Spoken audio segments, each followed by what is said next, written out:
Mission defence academy के YouTube channel पर आपका बहुत बहुत स्वागत है। और अभी तक जिन्होंने चैनल सब्सक्राइब नहीं किया है वो एक बार चैनल को सब्सक्राइब करें और जो भी हम टेस्ट सीरीज करवा रहे हैं उसका फायदा उठाएं। तो देखो, पहला क्वेश्चन आता है यहाँ पे, सब कपास के लिए, कपास की खेती के लिए सबसे अच्छी मिट्टी कौन सी है।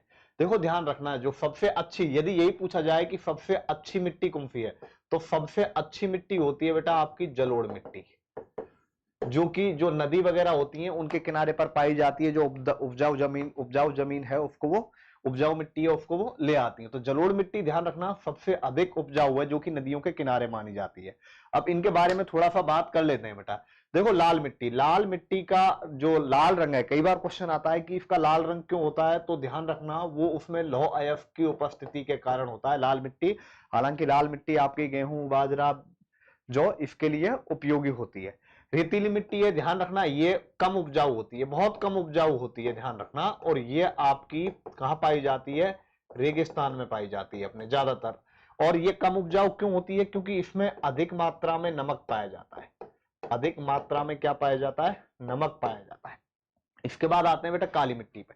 तो कपास के लिए बेटा सबसे जो उपयुक्त मिट्टी है वो काली मिट्टी है। और ध्यान रखना ये काली मिट्टी जो पाई जाती है ज्यादातर जो दक्कन का पठार है बेटा, कौन सा, जो दक्कन का पठार है उस इलाके में ये बहुत ज्यादा पाई जाती है। और ध्यान रखना ये जो मेनली है इसकी खेती कपास की, जो महाराष्ट्र है, आंध्र प्रदेश है, गुजरात है, इन राज्यों में की जाती है अच्छी मात्रा में। तो और काली मिट्टी, ध्यान रखना काली मिट्टी में ही ये नमी को सबसे अधिक टाइम तक फूकती है, सबसे अधिक समय तक नमी को फूकती है। सबसे अधिक समय तक किसको फूकती है, ये नमी को फूकती है। तो ध्यान रखना इसका जो राइट आंसर है वो क्या होगा बेटा, काली मिट्टी। भारत के पहले अंतरिक्ष यात्री का नाम बताइए। देखो ये क्वेश्चन शायद पहले में भी था।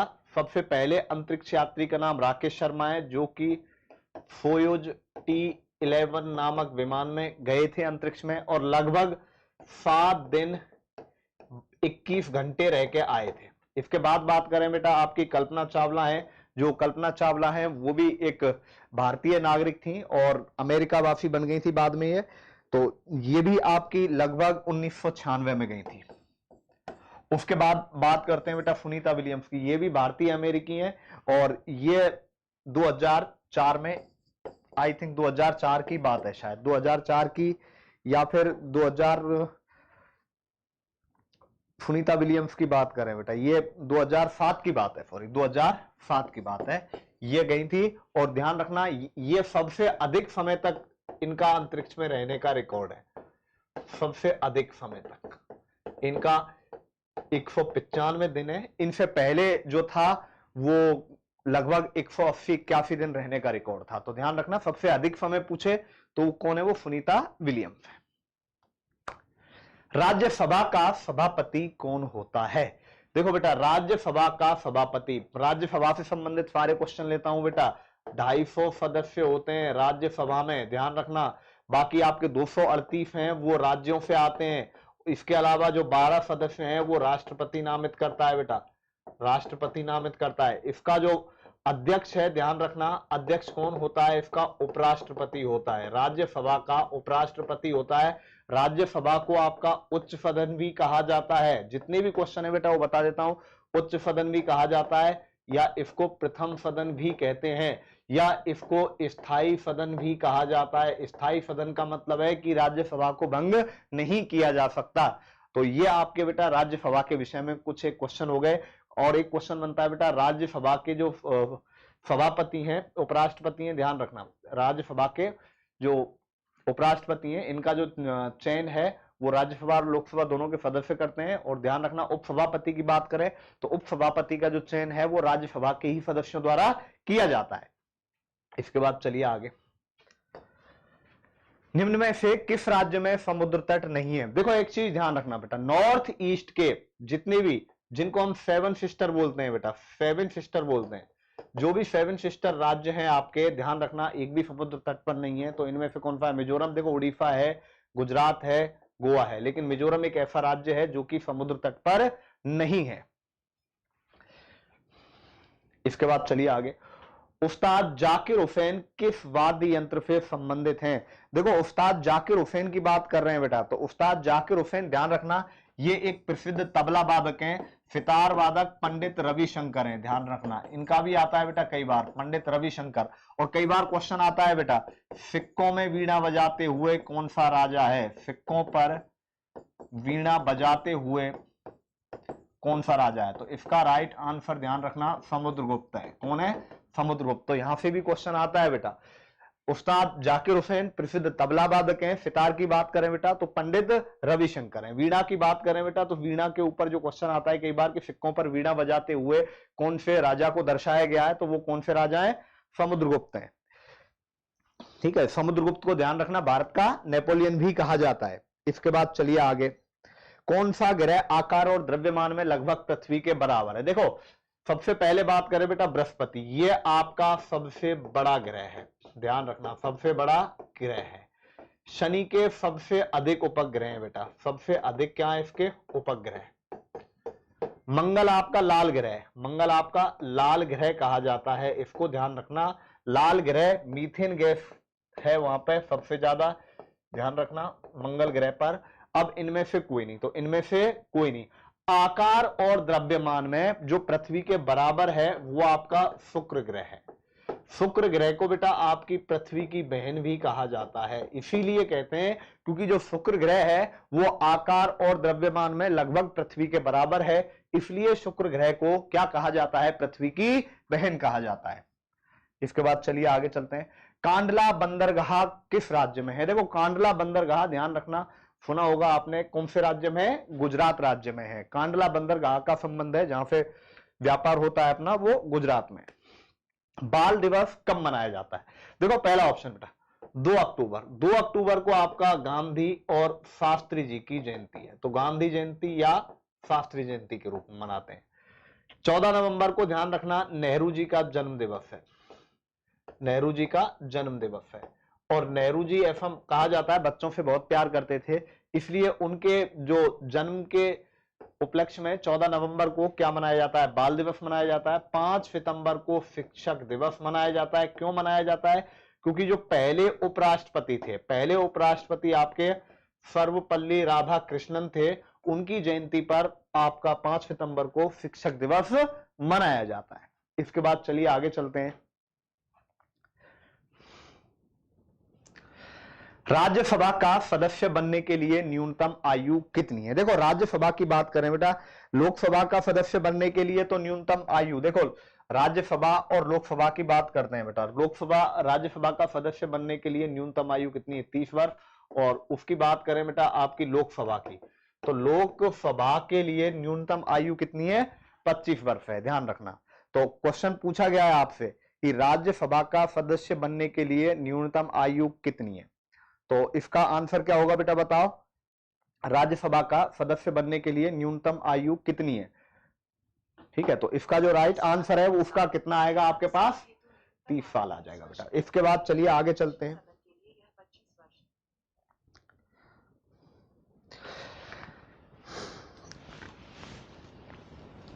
ठीक है बेटा। लोकसभा के लिए आए तो लोकसभा के लिए 25 साल है और राज्यसभा के लिए पूछे तो 30 साल है। दिल्ली चलो का नारा किसने दिया? देखो दिल्ली चलो का नारा आपके सुभाष चंद्र बोस हैं, जब सिंगापुर में कमांडर थे ये आजाद हिंद फौज के, तब इन्होंने एक नारा दिया था। क्या नारा दिया था सुभाष चंद्र बोस ने? कि दिल्ली चलो। और उसके बाद इन्होंने जापानी सेना के साथ मिलकर जो अपना नॉर्थ ईस्ट वाला है, मिजोरम नागालैंड वाला जो भाग है नॉर्थ ईस्ट में, लगभग अंग्रेजी सेना को बहुत बुरी तरीके से खदेड़ दिया था। सन 2020 का ओलंपिक कहां आयोजित किया गया? देखो बेटा सन 2020 की जो अभी ओलंपिक हुआ था, जो 2020 वाला है 21 में हुआ था, वो कहां पे हुआ था? टोक्यो में हुआ था, ध्यान रखना। रियो डी जेनेरियो में 2016 का हुआ था। पेरिस में ध्यान रखना सन 2024 का प्रस्तावित है। ये भी पूछा जाता है, एक आगे का याद रखो, एक पीछे का याद रखो, और जो वर्तमान में हुआ है उसको याद रखो आप। इसके बाद चलिए आगे चलते हैं, श्रीनगर शहर किस नदी के किनारे? देखो बेटा आपसे पूछा जाए श्रीनगर शहर किस नदी के किनारे, तो श्रीनगर शहर ध्यान रखना झेलम के किनारे। एक श्रीनगर और है बेटा, आपको ऑप्शन में यही नहीं मिला, श्रीनगर है, ध्यान रखना, एक उत्तराखंड में। कहां पे? उत्तराखंड में हो रहा है बेटा, एक उत्तराखंड में। वो आए, कई बार क्वेश्चन आ जाए श्रीनगर किस नदी के किनारे पर स्थित है, और मान लो झेलम ऑप्शन में नहीं आया है, तब क्या करोगे भाई? तो एक श्रीनगर और है बेटा, वो उत्तराखंड में, वो ध्यान रखना अलकनंदा नदी के किनारे पर है। कहां पर है? अलकनंदा नदी के किनारे पर है। तो ये दोनों क्वेश्चन है, ध्यान रखना है इनका। इराक की मुद्रा है, देखो यहां पर आपके पास दिए गए कि इनमें से बताना है आपको कि इराक की मुद्रा क्या है। देखो रियाल की बात करें बेटा, रियाल आपकी ओमान की मुद्रा है, और ध्यान रखना रियाल है जो ओमान की मुद्रा है, ये तीसरे नंबर की पावरफुल मुद्रा है। इसके बाद बात करें बेटा दीनार, दीनार आपकी इराक की मुद्रा है, तो इसका राइट आंसर क्या हो गया? दीनार। अब बात करते हैं बेटा, एक जो लास्ट ऑप्शन दे रखा है इसमें क्यात, क्यात ध्यान रखना म्यांमार की है,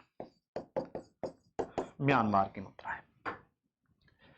इसके बाद चलिए आगे, नेहरू कप किस खेल से संबंधित है? देखो मैंने आपको बताया बेटा, ज्यादातर जो कप है, नेहरू कप, डेविस कप और ये संतोष ट्रॉफी, ये जितने भी हैं बेटा ज्यादातर किससे? फुटबॉल से। रणजी ट्रॉफी, ईरानी ट्रॉफी, ये सब किससे संबंधित है? क्रिकेट से संबंधित है। भारत में पहली भूमिगत मेट्रो ट्रेन कब शुरू की गई?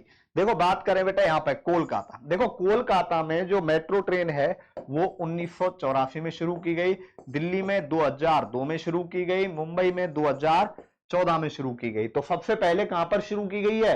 तो सबसे पहले ध्यान रखना, जो मेट्रो ट्रेन है वो कहां पर शुरू की गई है? कोलकाता शहर में शुरू की गई है। इसके बाद चलिए आगे चलते हैं। निम्नलिखित पदार्थों में से कौन सा पदार्थ बिजली का स्वचालक नहीं है? देखो प्लेटिनम, स्टेनलेस स्टील, ये स्टील दोनों ही है बेटा। लकड़ी आपको पता है जो सूखी लकड़ी है वो विद्युत का चालक नहीं है। सामान्यतः मनुष्य का रक्तचाप, देखो सामान्यतः मनुष्य का रक्तचाप कितना होता है? ध्यान रखना 120 और 80 के बीच में होता है। 80 से 120 के बीच में जो अपना ब्लड प्रेशर है वो नॉर्मली होता है। स्कर्वी किस विटामिन की कमी से होता है? देखो विटामिन ए की कमी से क्या होता है बताओ बेटा? रतौंधी, पहले ही बताया था। विटामिन सी की कमी से स्कर्वी, और विटामिन डी की कमी से रिकेट्स, पहले भी बता चुका हूं, कई बार आया है क्वेश्चन, और इसकी कमी से बेरी बेरी। तो ध्यान रखना आपको विटामिन की कमी से और विटामिन ई की कमी से बेटा आपकी नपुंसकता होती है, ध्यान रखना नपुंसकता, ठीक है। और विटामिन ई आपका कहां पे पाया जाता है? ज्यादातर सफेद मूंगफली में। इसके बाद चलिए आगे, जब कोई गाड़ी चलती है तो वह छोड़ती है, देखो जब कोई गाड़ी चलती है कार्बन डाइऑक्साइड छोड़ती है, सल्फर डाइऑक्साइड छोड़ती है, नाइट्रोजन डाइऑक्साइड छोड़ती है। तो इनमें से देखो ऑप्शन में क्या है? कार्बन डाइऑक्साइड है। ध्यान रखना जब जो भी व्हीकल चलते हैं वो आपके normally carbon dioxide, sulphur dioxide, nitrogen dioxide इस तरीके की गैसें छोड़ते हैं। मेटामॉर्फिज्म द्वारा कोयला किस रूप में बदला जाता है? देखो मेटामॉर्फिज्म का मतलब है आपकी जो रूपांतरण विधि है। अब एक बात बताओ बेटा, कोयला, कोयला कार्बन का अपर रूप है, तो भाई कार्बन को किस में बदला जा सकता है?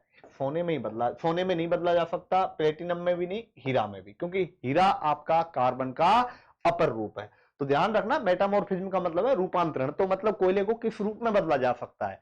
तो बेटा सोने में भी नहीं, प्लेटिनम में भी नहीं, तो इसका आंसर क्या होगा? हीरा, क्योंकि कोयला और हीरा दोनों ही कार्बन के भाग हैं। इसके बाद चलिए आगे चलते हैं। लोहे पर जंग लगना एक रासायनिक परिवर्तन है। देखो ये दो परिवर्तन है हमारे पास, हमें इनको ध्यान रखना है, एक भौतिक परिवर्तन और एक रासायनिक परिवर्तन। देखो भौतिक परिवर्तन में क्या है? मान लो कोई चीज ए है वो बी बन जाएगी और वापस से बी से ए बन जाएगा।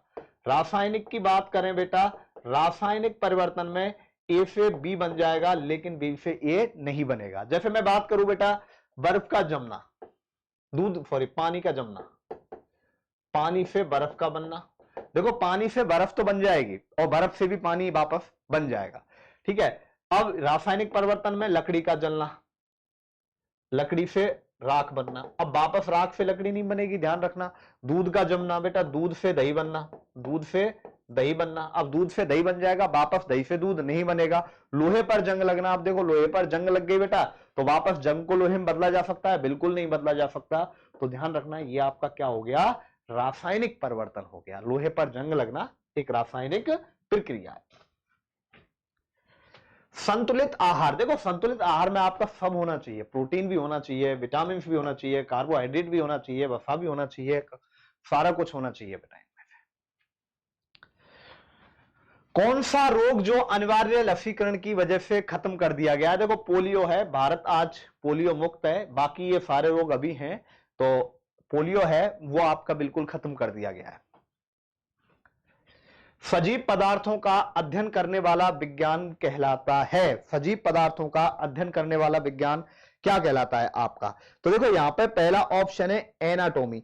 एनाटॉमी क्या है बेटा? जो भी अंग प्रत्यारोपण होते हैं बेटा उनका अध्ययन किया जाता है, अंग प्रत्यारोपण वगैरह होते हैं उनका अध्ययन होता है, वो किसके अंदर होता है? एनाटॉमी के। सजीव पदार्थों का अध्ययन जीव विज्ञान में किया जाता है। एस्ट्रोलॉजी बेटा, आपका एस्ट्रोलॉजी क्या है बेटा? जो दार्शनिक वगैरह होते हैं, जो भी खगोलीय ग्रहों के आधार पर आपकी स्थिति बताते हैं कि भाई तुम्हारी कुंडली में ये है वो है, जो भी ज्योतिष शास्त्र होती है बेटा, तो वो एस्ट्रोलॉजी में आता है, ध्यान रखना, ठीक है, ज्योतिष शास्त्र। तो आपसे क्वेश्चन क्या पूछा गया है सजीव पदार्थों का, तो ये कहां पे आता है बेटा? जीव विज्ञान में आता है, ठीक है। बहुत निम्नलिखित धातु में कौन सा धातु पैकेट में नहीं रखा जा सकता? देखो एल्युमिनियम रखा जा सकता है, सोडियम रखा जा सकता है, लेकिन ये नहीं रखा जाता।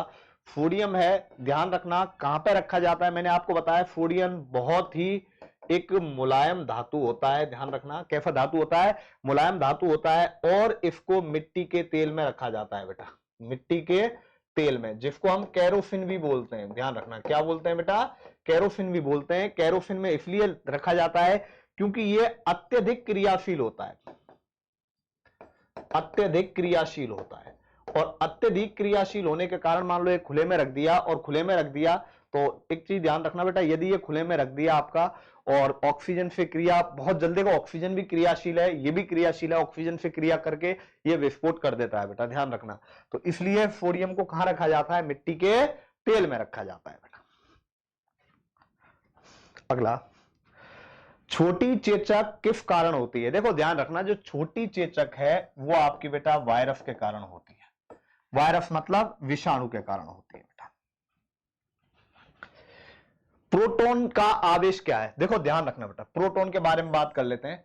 इसकी जो वास्तव में खोज है वो गोल्डस्टीन ने की थी, लेकिन जो इसका नाम है वो रदरफोर्ड ने दिया था। तो इसकी जो वास्तविक जो खोज का श्रेय दिया जाता है वो किसको दिया जाता है? रदरफोर्ड को ही दिया जाता है। वास्तविक जो खोज का श्रेय दिया जाता है वो रदरफोर्ड को दिया जाता है, लेकिन इसकी खोज गोल्डस्टीन ने की थी। और प्रोटॉन की आविष्कार बात करें बेटा, देखो धनात्मक, प्रोटॉन पर हमेशा ध्यान रखना धनात्मक आवेश है, ऋणात्मक आपका होता है बेटा इलेक्ट्रॉन पे, जिसकी खोज जे थॉमसन ने की। न्यूट्रॉन की बात करें बेटा तो उस पर उदासीन होता है, कोई भी आवेश नहीं होता न्यूट्रॉन पर, ध्यान रखना कोई भी आवेश नहीं होता। खोज जेम्स चैडविक ने की थी, ध्यान रखना किसने की थी?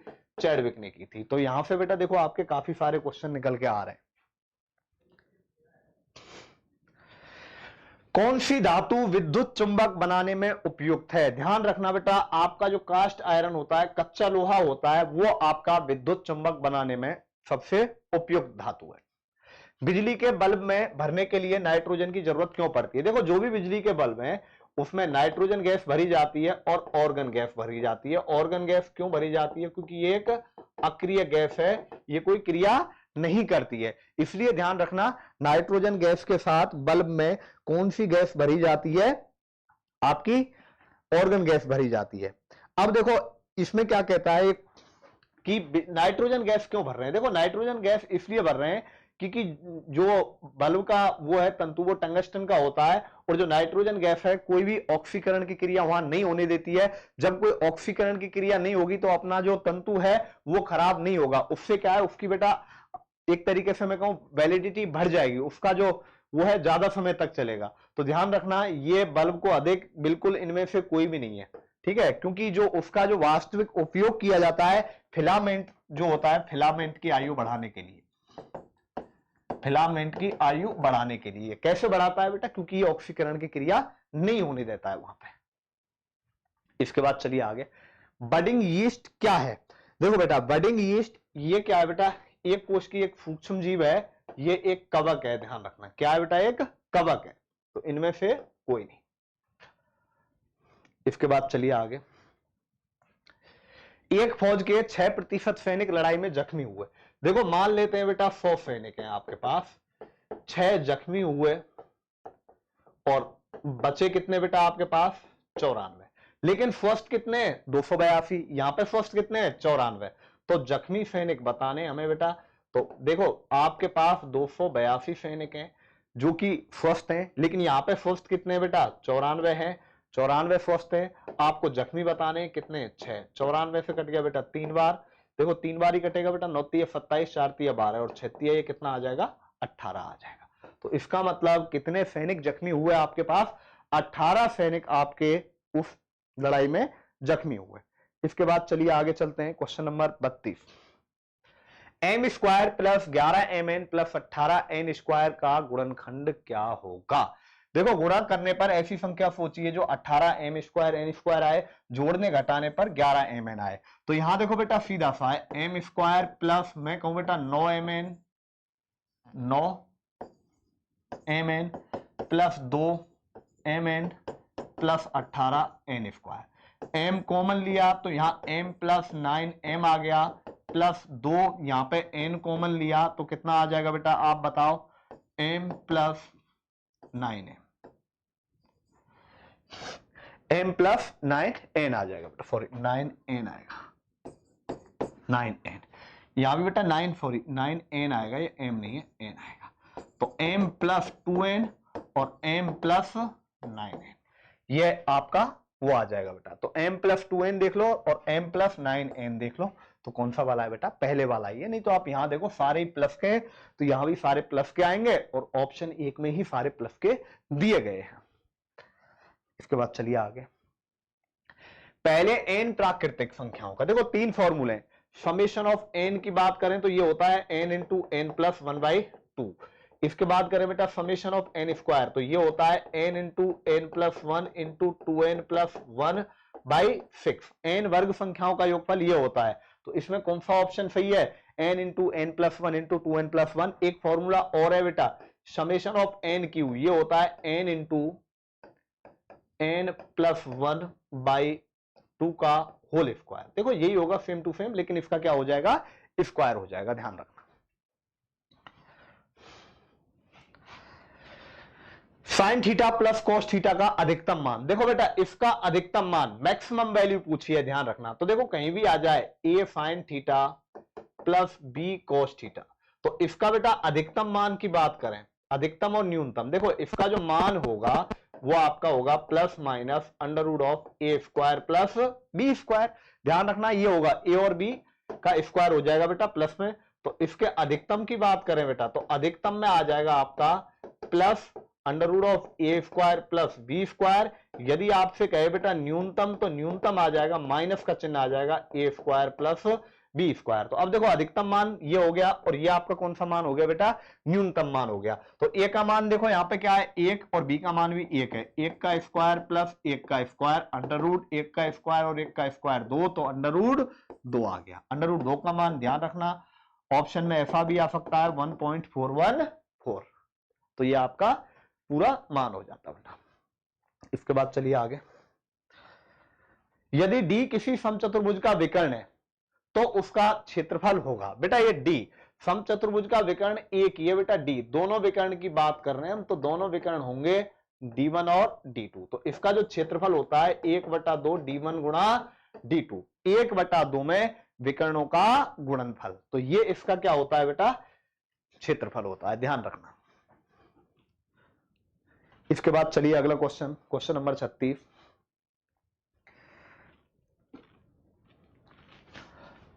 यदि 5x बराबर, देखो 5:x बराबर 15:45, तो हम क्या करेंगे बेटा बाहर वालों का गुणा, या फिर यहां बराबर दे रखा है डायरेक्ट, तो देखो 5/x बराबर 15/45, ये आ गया बेटा 15 गुणा x बराबर 5 गुणा 45, x बराबर 5 गुणा 45/15 से 3 बार कट गया और 5 दिया कितना आ गया बेटा 15।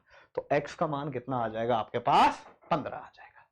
इसके बाद चलिए आगे, क्वेश्चन नंबर 37।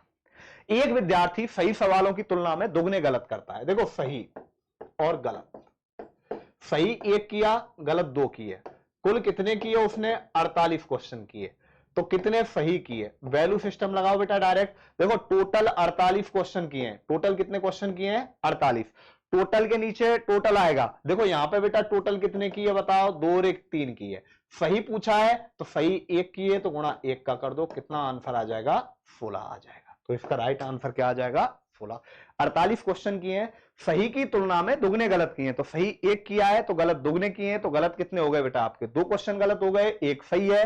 टोटल 2 और 1 3 किए तो 48/3 गुणा में 1 आ जाएगा। क्वेश्चन नंबर 38, 225 रुपए का 7%, 225 रुपए का 7, तो 225 गुणा क्या कर दो बेटा 7/100 कर दो आप। 7 का गुणा करो, 7 5 35, 7 दूनी 14 और 3 कितना हो गया बेटा 17 और 7 दूनी 14 और 1 15/15.75। तो बेटा इसमें लगभग में देख लो बेटा, ये आपका सही आंसर आ जाएगा 15.7। इसके बाद चलिए आगे, एक हारमोनियम 16 रुपए में बेचा, यदि हानि का प्रतिशत लागत मूल्य के बराबर है तो उसका लागत मूल्य क्या था। देखो बेटा इसको करने का सीधा तरीका है, मान लो x रुपए में खरीदा, हानि भी आपके पास x% है, तो पहला तरीका तो ये है, x रुपए में खरीदो, हानि x का x% है और विक्रय मूल्य कितना है 16। आप बेटा इसको सॉल्व करो, 4x माइनस एक्स स्क्वायर बराबर 16। आप बेटा इसको सॉल्व करेंगे और इसको सॉल्व करने के बाद आप क्या करेंगे बेटा, मैं कहूं माइनस एक्स स्क्वायर और प्लस में 4x माइनस 16 बराबर 0। इसको सॉल्व करना और x का मान निकालना, ऐसे करोगे तो बेटा क्वेश्चन काफी डिफिकल्ट हो जाएगा, बड़ा हो जाएगा। ऐसी संख्याएं सोचनी पड़ेंगी जिनका गुणा करने पर 1600 आए और जोड़ने घटाने पर 100 आए, तो बेटा वो तो हो जाएगा 80 और 20 हो जाएगा बेटा, ठीक है 80 और 20। तो डायरेक्ट देखो ऑप्शन से ही कर रहे हैं हम इसको, उस तरीके से नहीं करना है। हानि है, देखो वो कह रहा है कि आपने वस्तु जितने में खरीदी है उतने ही प्रतिशत आपको क्या हो रही है हानि, मतलब 50 में खरीदी तो 50% हानि, 60 में खरीदी 60% हानि। तो डायरेक्ट करते हैं, आप वस्तु का विक्रय मूल्य निकालो और जिस ऑप्शन से 16 आ जाएगा वही इसका राइट आंसर होगा। तो पहले 60 में खरीदो, हानि है तो माइनस 60 का 60% निकालो, बट्टे में 100 कर दो बेटा। एक बार 60 माइनस 36 कितना आ गया 24, आना कितना चाहिए 16, ये गलत आ गया। 75 माइनस बेटा 75 गुणा 75 करो बट्टे में 100, किसी भी कीमत पर 16 नहीं आएगा। यहां देखो बेटा 70 माइनस 70 गुणा 70/100, तो यहां करूंगा बेटा 70 माइनस 21 आ जाएगा कितना, 70 माइनस 49 21 आ जाएगा, लेकिन आना कितना चाहिए 16। अब इन तीनों में से किसी से नहीं बैठा तो इसका मतलब 80 ही इसका आंसर है। नहीं तो आप बेटा चेक करके देखो, 80 माइनस 80 गुणा 80/100 करेंगे, 2 जीरो से 2 जीरो, 80 माइनस 64 कितना आ गया 16, इसका राइट आंसर आ जाएगा। तो अब चलिए आगे, अंडर रूट 16/49, 16 4 का 49 7 का, 16 4 का 49 7 का और x/49। तो बेटा 7x बराबर 49 गुणा 4, x बराबर 49 गुणा 4/7, 7 से 7 बार 7 चौका 28, तो x का मान कितना आ जाएगा बेटा 28 आ जाएगा। चलिए इसके बाद आगे चलते हैं, यदि एक ट्रेन की लंबाई, देखो यदि एक रेलगाड़ी की लंबाई 150 मीटर है, वह किसी खंबे को 12 सेकंड में पार कर जाती है, तो ट्रेन की गति, देखो बेटा गति किलोमीटर प्रति घंटे में पूछी है, तो गति का फॉर्मूला होता है चाल बराबर दूरी बटा समय।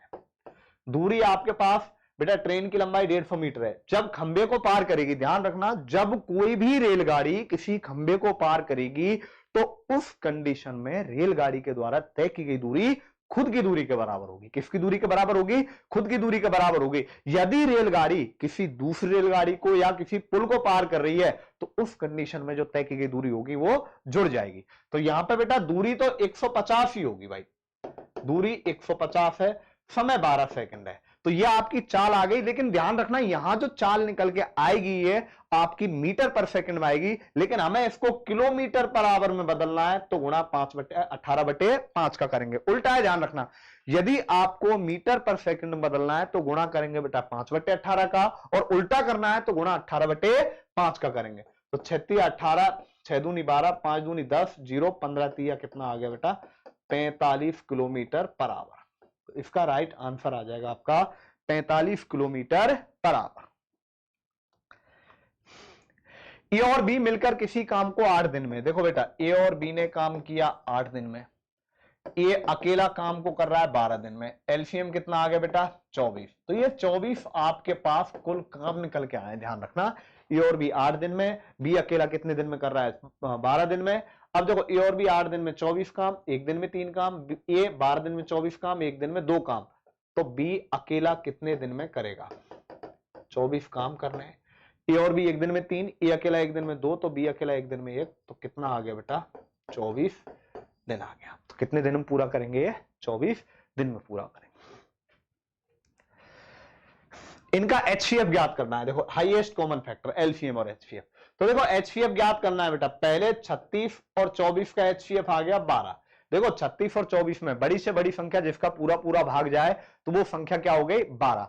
अब एचसीएफ है तो ध्यान रखना यहां अधिकतम कॉमन घात लेनी है। अधिकतम कौन सी घात लेनी है बेटा, कॉमन घात लेनी है। तो अधिकतम कॉमन पावर लेनी है, घात का मतलब होता है पावर। तो बेटा एक्स की अधिकतम घात, अधिकतम कॉमन, देखो यहां 2 बार है यहां 1 बार है, तो अधिकतम कॉमन कितनी बार आएगी, कॉमन तो 1 बार ही आएगी भाई। y की बात करें यहां 1 बार है यहां 2 बार है, तो y भी कितनी बार आएगा 2 बार, 1 बार आएगा। z यहां 3 बार है यहां 2 बार है, तो z यहां कितनी बार आएगा 2 बार, क्योंकि यहां पे 3 बार है यहां 2 बार है, तो कितना आएगा 12xyz का स्क्वायर। तो इसका जो राइट आंसर आएगा वो आएगा आपके पास 12xyz का स्क्वायर। इसके बाद चलिए आगे चलते हैं। 200 और 300 के मध्य कितने नंबर होंगे जो 13 से विभाजित हैं। तो बेटा देखो 200 और 300 के, 300 तक तो हो गए बेटा 300 बटा 13, माइनस 200 तक घटा देंगे तो 200 बटा कितना आ जाएगा 13। क्योंकि देखो आपसे पूछा है बेटा 200 और 300 के बीच में कितने हैं जो 13 से डिवाइड होंगे। तो ध्यान रखना बेटा 300 से 300 तक तो 300 बटा 13, 200 तक 200 बटा 13, क्योंकि 200 से 300 के बीच में तो इसलिए हम 1 से 200 तक घटा देंगे। तो 13 का भाग 2, 13 दूनी 26, भाग कितनी बार जा रहा है हमें बस यही चीज चेक करनी है। 13 दूनी कितना आ गया बेटा 26, 4 0 हो गया 3 बार, फिर 13 एकम 13 आ गया बेटा, और यहां पे 7, 13 पंजे 65, कितना आ गया 8। तो इसका जो राइट आंसर है वो आपके पास क्या आ जाएगा 8 आ जाएगा। इसके बाद चलिए आगे चलते हैं। यदि m और n दो प्राकृतिक संख्याएं, ये बेटा 2.5 नहीं है ये 25 है, m की पावर n 25 है। देखो आप ध्यान रखना यहां 25 किसी ना किसी संख्या का घात होगी, ध्यान रखना आप इस क्वेश्चन को डायरेक्ट नहीं कर सकते भाई, इसको करने का और कोई तरीका नहीं बनेगा। 25 देखना है बेटा किसकी घात क्या है, m की पावर n बराबर 25 है, तो 25 5 की घात कितना होता है 2, 5 की घात क्या होता है 2। भाई 25 5 की पावर 2 है, ऐसे क्वेश्चन आएगा तो 100% या तो आपको वर्ग संख्या देगा या घन संख्या देगा। और मैंने आपको क्लास में 1 से 30 तक वर्ग संख्याएं इसीलिए याद करवाई है, और 1 से 10 12 तक जो घन संख्याएं याद करवाई है वो इसीलिए करवाई है ताकि ऐसा क्वेश्चन आए तो वो डायरेक्ट हो जाए बेटा। और बहुत सारी जगह देखा है आपने वो वर्गमूल घनमूल ज्ञात करने की जो ट्रिक्स है वहां भी वो चीज काम आती है। तो इसके बाद चलिए आगे, यहां पूछा है n की पावर m, उल्टा n का मान 2, 2 की घात 5, तो ये 2 गुणा 2 गुणा 2 गुणा 2 गुणा 2, 2 दूनी 4 दूनी 8 दूनी 16 दूनी 32। तो इसका जो राइट आंसर आ जाएगा वो क्या आ जाएगा बेटा 32 आ जाएगा। तो इसका 32 इज द राइट आंसर। पानी पीना, तंबाकू खाना, शराब पीना, भोजन खाना, पानी स्नान, देखो भोजन खाना ईटिंग फूड इसका राइट आंसर होगा बेटा। इसके बाद चलिए, यदि स्वीप के लिए ये लिखा जा रहा है बेटा एफ के लिए 3, डब्ल्यू के लिए 2, ई के लिए 2, ई के लिए 2 और पी के लिए 8। अब देखो बेटा 8 के लिए आपने क्या लिखा है, यहां पे देखो 8 के लिए क्या लिखा है पी, 2 के लिए क्या लिखा है ई, आपने बेटा आगे पूछा है 6 किसके लिए लिखा है बेटा 6 लिखा है डब्ल्यू के लिए, पीई डब्ल्यू है कोई ऑप्शन में तो पीई डब्ल्यू एफ, ये इसका राइट आंसर है। आप देख लो बेटा एफ के लिए 3 लिखा है तो पीई डब्ल्यू एफ इसका राइट आंसर हो जाएगा। अब देखो इसमें पूछा है, एक फोटो की ओर इशारा करते हुए औरत ने कहा उसके भाई का पिता, एक कोई भी फोटो में व्यक्ति है तो उसके भाई का पिता, देखो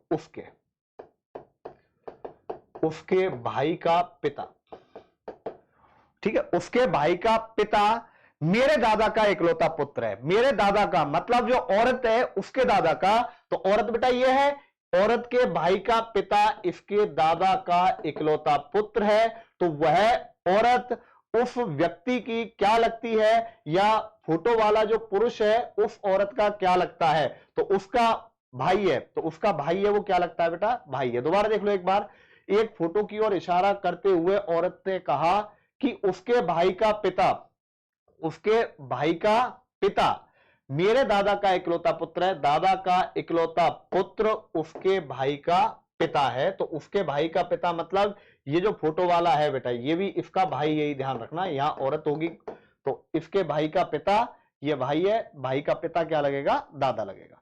तो इसकी देखो यहां पे जेंडर क्लियर नहीं है बेटा, भाई भी हो सकता है, बहन भी हो सकता है, ठीक है, उसके लिए, उसका, दोनों के लिए आ जाएगा, ठीक है। तो इसका राइट आंसर क्या हो जाएगा, भाई हो जाएगा। इसके बाद चलिए आगे, ललित, मनोज, मुकेश और ईश्वर ताश खेल रहे हैं। ललित और मनोज खेल में साझी हैं, ईश्वर का मुख उत्तर दिशा में। देखो ईश्वर यहां बैठा है और इसका मुख बेटा उत्तर दिशा में, ऊपर की तरफ है। आगे क्या कहा है इसने, ललित का मुख पश्चिम दिशा में, ललित इधर बैठा है बेटा, ललित देखो पश्चिम दिशा में है। और आगे बोला है बेटा ललित और मनोज साझी हैं, तो मनोज इसके सामने बैठा होगा भाई, शामिल है तो मनोज का पूरब की तरफ है। बचा कौन, मुकेश, तो मुकेश का कौन सी दिशा में, दक्षिण दिशा में। तो दक्षिण दिशा में किसका मुख है, मुकेश का मुख है। तो यहां पे आपका बेटा ये पेपर कंप्लीट हो जाता है।